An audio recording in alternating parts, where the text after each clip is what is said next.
Bonjour et bienvenue dans cette vidéo dans laquelle je vais vous partager 3 stratégies pour optimiser votre perte de poids.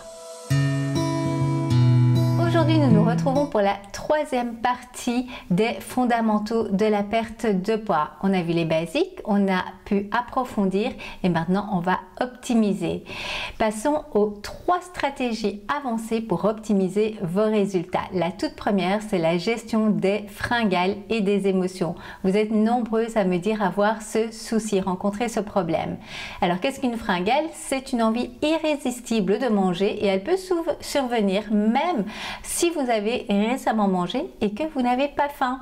Les fringales peuvent être un obstacle majeur dans un parcours de perte de poids. Il est donc important d'apprendre à les gérer. Alors tout d'abord, pourquoi est-ce que les fringales arrivent-elles? Il peut y avoir différents cas. Donc ça peut tout d'abord être une alimentation déséquilibrée. Si vous ne mangez pas assez ou si vos repas sont déséquilibrés, votre corps peut réagir en vous poussant à manger davantage. Ça peut être également trop de restrictions. Vous vous dites, je vais éviter certains aliments, comme ça je vais perdre plus vite, pas de chocolat pour moi, et ça peut vous créer des envies trop intenses. La culpabilité alimentaire, si vous mangez avec culpabilité, ça peut déclencher des fringales et vous vous retrouvez dans une situation où vous n'arrivez même plus à vous arrêter de manger. Et ça peut également être une question d'émotion. Le stress, l'ennui, la tristesse peuvent conduire à des fringales émotionnelles. Alors, comment gérer les fringales? On va d'abord voir l'alimentation, la base. Il faut que votre alimentation soit équilibrée. Assurez-vous de manger suffisamment de manière équilibrée. Suivez les recommandations qu'on a vues dans la première partie, dans le premier épisode. Et surtout, n'allez pas diaboliser certains aliments. Intégrez-les de manière modérée. J'ai personnellement chaque jour mon carré de chocolat noir. J'adore le chocolat. Je ne me verrai pas m'en passer. Et j'en ai mangé pendant ma perte de poids. Donc, on arrête de se dire ça, je ne peux pas. S'il y a quelque chose qui vous fait vraiment plaisir, il vaut mieux l'incorporer de manière petite pour ne pas créer de frustration qui fait qu'à un moment, vous risquez de craquer. Deuxième point, choisir des collations saines. Optez pour des aliments riches en fibres et en protéines, par exemple yaourt avec un fruit, des muffins salés protéinés. Si vous n'avez pas de recette, il y en a une sur mon blog. N'hésitez pas aussi à préparer vos encas à l'avance pour avoir en fait à portée de main ce qui va vraiment vous faire plaisir. N'allez pas manger juste un fruit en vous disant c'est mieux pour perdre du poids, alors qu'en fait vous adorez les cakes, les gâteaux, etc. Eh bien, faites des versions saines de ce que vous aimez pour pouvoir vous faire plaisir chaque jour et comme ça vous n'allez pas créer de frustration qui va entraîner les fringales. D'ailleurs, si vous ne le savez pas, sur mon blog vous avez plein de recettes d'encas sains et gourmands que j'utilise pour moi et pour toute ma famille. Troisième point, buvez de l'eau. Il faut savoir que parfois la soif est confondue avec la faim. Donc votre corps va vous envoyer un signal que vous allez interpréter comme de la faim. En fait, il a soif. Donc le premier geste à faire, c'est de boire un grand verre d'eau avant de céder à une fringale et patienter un petit peu. Quatrième point, apprenez à distinguer la faim réelle de l'envie. Posez-vous la question, est-ce que j'ai vraiment faim? Déjà, j'entends certaines d'entre vous me dire oui, mais je ne sais pas vraiment savoir si j'ai faim ou pas ou si c'est juste une envie. Déjà, posez-vous la question. Vous avez une fringale? Est-ce que j'ai vraiment faim? Demandez-vous, est-ce que là, manger une carotte ou un autre légume me ferait plaisir? Si pas, il y a vraiment de fortes chances que ce soit plus une envie parce que si vous avez une vraie faim, la carotte, la pomme, peu importe, va vous donner envie parce qu'il s'agit vraiment de satisfaire une faim physique de votre corps. Donc si ce n'est pas de la faim, on va essayer de trouver une alternative parce que ça doit certainement venir alors d'une émotion. Donc cinquième point, gérer les émotions. La pleine conscience peut vous aider à prendre du recul face aux émotions. Vous avez des petites apps sur votre téléphone gratuites que vous pouvez utiliser pour pratiquer la pleine conscience. Et l'activité physique, elle va réduire le stress et les fringales émotionnelles. Donc testez si vous n'avez pas encore essayé. Bien sûr, on pourrait refaire plein de sujets sur la gestion des émotions. C'est pas aussi simple que ça, mais c'est déjà des petites pistes pour vous guider.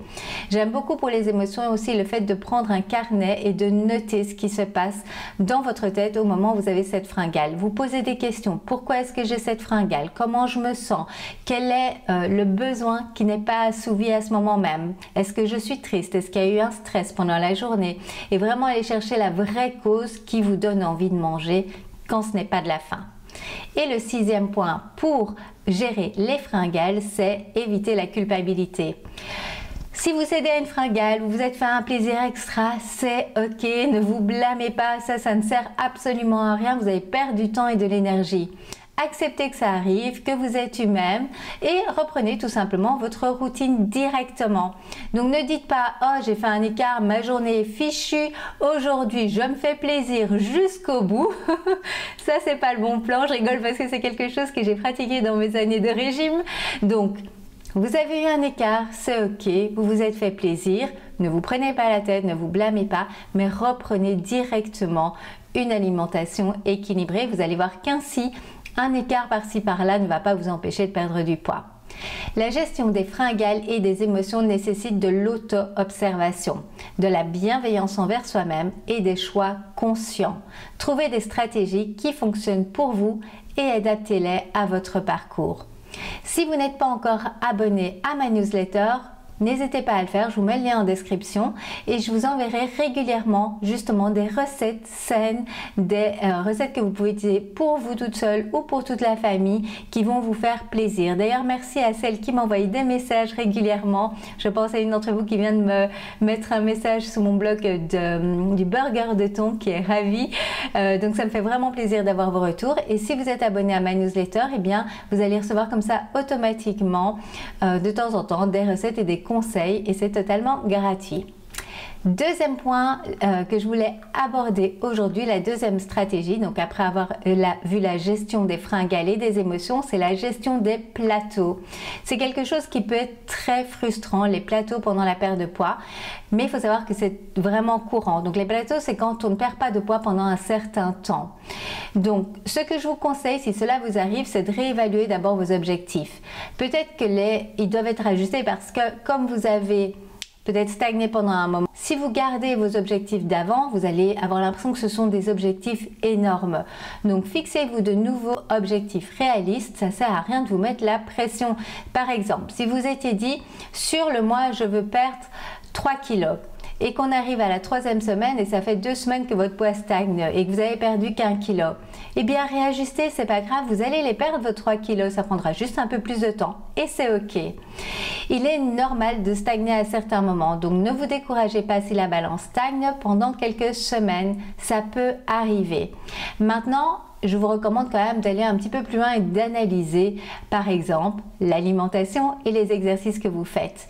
Votre corps va s'adapter à une routine. Donc, si pendant plusieurs semaines, vous mangez d'une certaine manière et que vous faites de l'activité physique de la même manière, votre corps s'adapte. Il est fait comme ça. Donc, essayez de nouvelles activités physiques, peut-être changer ce que vous faites, intégrer par exemple des séances de renforcement musculaire ou des entraînements en circuit. Au niveau de votre nutrition, allez vérifier que avec le temps, vous faites toujours bien les choses parce que parfois avec le temps qui passe, on a tendance à faire des petits écarts par-ci par-là dont on ne se rend parfois même pas compte. Donc, c'est le bon moment à ce moment-là, si vous faites un plateau, de noter pendant toute une semaine ce que vous mangez à chaque repas. Rien ne va dans votre bouche qui ne va pas sur le papier. Et fin de la semaine, vous allez pouvoir analyser votre plan et voir s'il y a des choses encore à améliorer. Et petite confidence que je vois souvent avec nos clients, c'est que quand vous commencez à noter, vous êtes beaucoup plus attentif à ce que vous mangez également et du coup, vous faites moins d'écart et du coup, ça relance la perte de poids. Et restez consistant, ça c'est hyper important. La cohérence c'est vraiment la clé. Ne sautez pas d'un régime à l'autre, ça va vous faire perdre du temps. Vous dire « Ah, je stagne, je fais un plateau, c'est que ça marche plus pour moi ». Non, c'est juste que votre corps a besoin de temps ou qu'il y a de petites choses à ajuster. Mais arrêtez de sauter de régime en régime, ça va vraiment vous frustrer, ça va vous faire perdre confiance en vous. Donc, simplement, respectez vos habitudes alimentaires et vos séances d'entraînement, engagez-vous à les faire et analysez s'il y a des choses que vous pouvez améliorer. mais on arrête d'arrêter et de recommencer autre chose. Soyez patiente, soyez persévérante. Les plateaux sont temporaires. Restez concentrés sur vos objectifs à long terme. C'est également important. N'ayez pas juste un objectif de là dans un mois. Voyez vraiment sur le long terme ce que vous voulez atteindre et comment vous allez vous sentir, comment vous allez mieux vous sentir. Ces stratégies avancées vont vous aider à optimiser vos résultats et à maintenir votre progression. Donc continuez à explorer et à expérimenter pour trouver ce qui fonctionne le mieux pour vous. On est tous différents, c'est pour ça que je vous donne toujours plein d'idées que vous pouvez tester. Au fait, il y aura une retranscription complète de ce contenu sur mon blog, donc n'hésitez pas à cliquer sur le lien pour avoir la partie écrite. Troisième stratégie, maintien d'habitudes durables à long terme.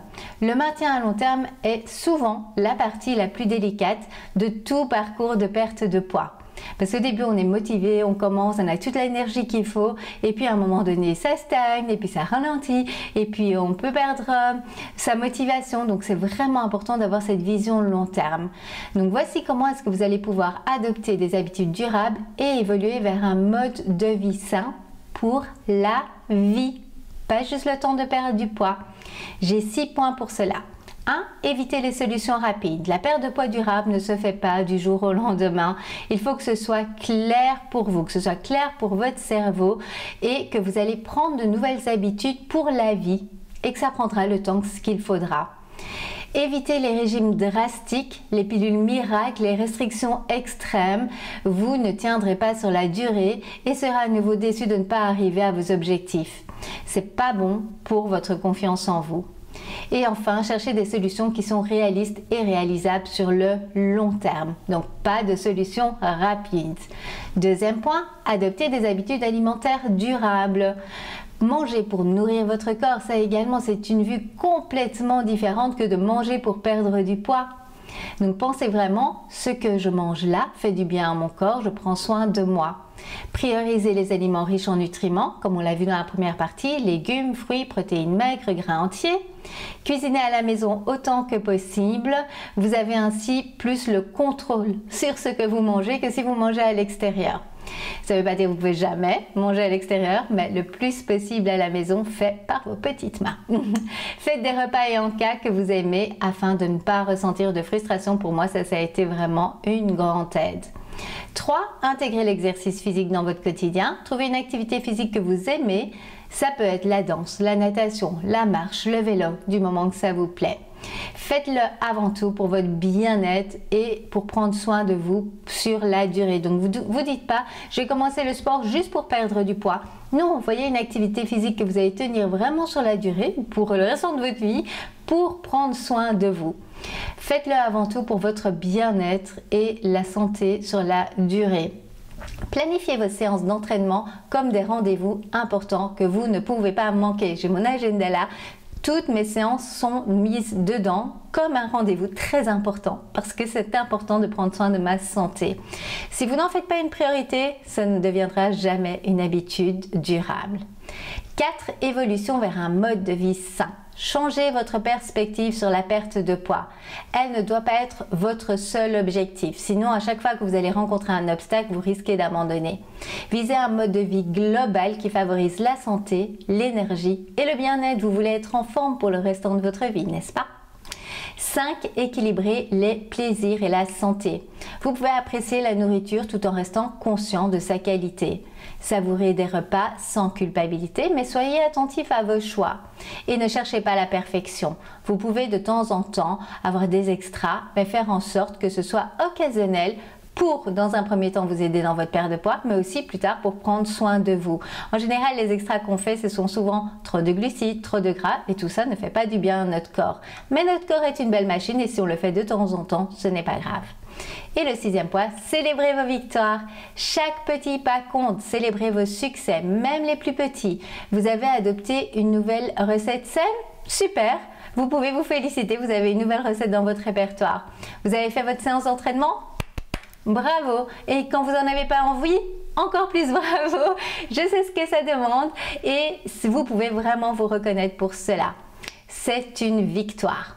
Et c'est l'accumulation en fait de ces petits pas réussis et de leur célébration qui vous aideront à atteindre votre objectif tout en profitant du chemin, parce que vous n'allez pas être heureuse qu'une fois que vous aurez atteint votre objectif, vous allez vous sentir de mieux en mieux, de jour en jour, de semaine en semaine, parce que vous faites des choix sains pour prendre soin de votre santé et vous allez le ressentir. Et prendre le temps de célébrer vos victoires est important au niveau de votre motivation. En résumé, le maintien à long terme nécessite de la patience, de la persévérance et un changement de mentalité. Je pense que vous l'avez compris à présent. Continuez à progresser même si c'est lentement. Vous construisez un mode de vie qui vous servira toute votre vie. Je vais vous faire un récapitulatif des 3 parties qu'on a vues par rapport aux fondamentaux de la perte de poids. Dans la première partie, on a vu comment créer la perte de poids, l'importance de l'alimentation équilibrée, de l'activité physique, la gestion du stress et du sommeil et la fixation d'objectifs réalistes. Dans la partie 2, on a été un peu plus en profondeur, on a vu comment diminuer le pourcentage de masse graisseuse et augmenter ses muscles et de trouver un équilibre entre alimentation et exercice. Et enfin, aujourd'hui, on a parlé de la gestion des fringales et des émotions, de la gestion des plateaux et du maintien d'habitudes durables à long terme. Je sais que je vous ai partagé beaucoup de conseils dans ces 3 épisodes, mais je sais que ça fera vraiment la différence aussi une fois que vous allez passer à l'action. Alors surtout, n'attendez pas et commencez par un petit pas. N'hésitez pas à réécouter la série entière afin de continuer à progresser. Donc vous écoutez les 3, vous choisissez les premiers points que vous allez intégrer, vous les stabilisez dans vos habitudes et ensuite vous réécoutez les vidéos et ça va vous permettre d'identifier d'autres points que vous allez pouvoir travailler. C'est tout pour aujourd'hui. J'espère que vous avez trouvé ces stratégies avancées utiles. N'oubliez pas de vous abonner pour pouvoir avoir les prochains épisodes, ne pas les rater. N'hésitez pas à venir partager avec moi comment vous avez trouvé ces 3 épisodes. Est-ce que cela vous a aidé? Quels sont les points que vous allez mettre en pratique? Qu'est-ce qui vous a le plus parlé? Moi, j'aime beaucoup avoir vos retours parce que ça me permet aussi de créer du contenu par rapport à ce qui vous aidera le plus. Donc, n'hésitez pas à venir répondre sur les différents réseaux sociaux, que ce soit Instagram, Facebook, sur YouTube, peu importe, je me ferai un plaisir de vous lire. Je vous rappelle que vous pouvez télécharger mon guide de 10 conseils gratuits en cliquant sur le lien dans la barre de description. Il est accompagné d'un dossier complet avec des tableaux pour suivre votre progression. Prenez soin de vous, n'oubliez pas de passer à la pratique et je vous dis à très bientôt. Bye bye!